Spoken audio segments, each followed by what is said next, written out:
কবরস্থানের সামনে দাঁড়িয়ে রাহাতের মনে হচ্ছিল সে যেন দুঃস্বপ্নের ভেতরে আটকে গেছে।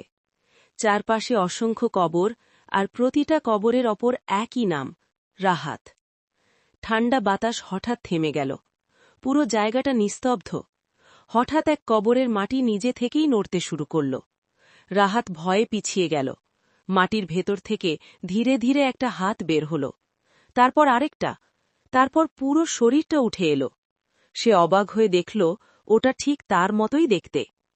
একটা, দুটো, তিনটে, একটার পর একটা কবর থেকে রাহাত বের হতে লাগল। সবাই একসাথে তার দিকে তাকিয়ে আছে। একজন এগিয়ে এসে ফিসফিস করে বলল, তুমি আমাদের একজন। রাহাত চিৎকার করে উঠল, না, আমি আলাদা। হঠাৎ সবগুলো রাহাত একসাথে হাসতে শুরু করল, একটা ভয়ঙ্কর ঠান্ডা হাসি। চারপাশে কুয়াশা ঘন হয়ে এলো। মাটি যেন নরম হয়ে তার পা টেনে নিচ্ছে। রাহাত বুঝতে পারল সে ধীরে ধীরে কবরের দিকে ডুবে যাচ্ছে। সে শেষ শক্তি দিয়ে চোখ বন্ধ করে চিৎকার করল, আমি এখান থেকে বের হব। ঠিক তখনই হঠাৎ চারপাশে আলো ছড়িয়ে পড়ল। সব শব্দ থেমে গেল। রাহাত চোখ খুলল।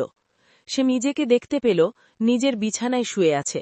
ঘাম ভেজা শরীর, দ্রুত শ্বাস চলছে। সবকিছু কি তাহলে স্বপ্ন ছিল? সে ধীরে ধীরে উঠে বসল। ঘরের কোনায় আয়নাটা চোখে পড়ল।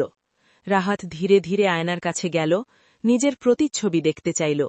কিন্তু আয়নায় তার প্রতিচ্ছবি নেই। পেছনে দাঁড়িয়ে আছে সেই ছায়াটা। রাহাতের কানে আবার সেই কণ্ঠস্বর ভেসে এলো, এবার সত্যি শুরু। ঘরের লাইট হঠাৎ নিভে গেল। রাহাতের পরবর্তী ভূতের গল্পটি শুনতে চ্যানেলটি সাবস্ক্রাইব করে পাশেই থাকুন। ধন্যবাদ।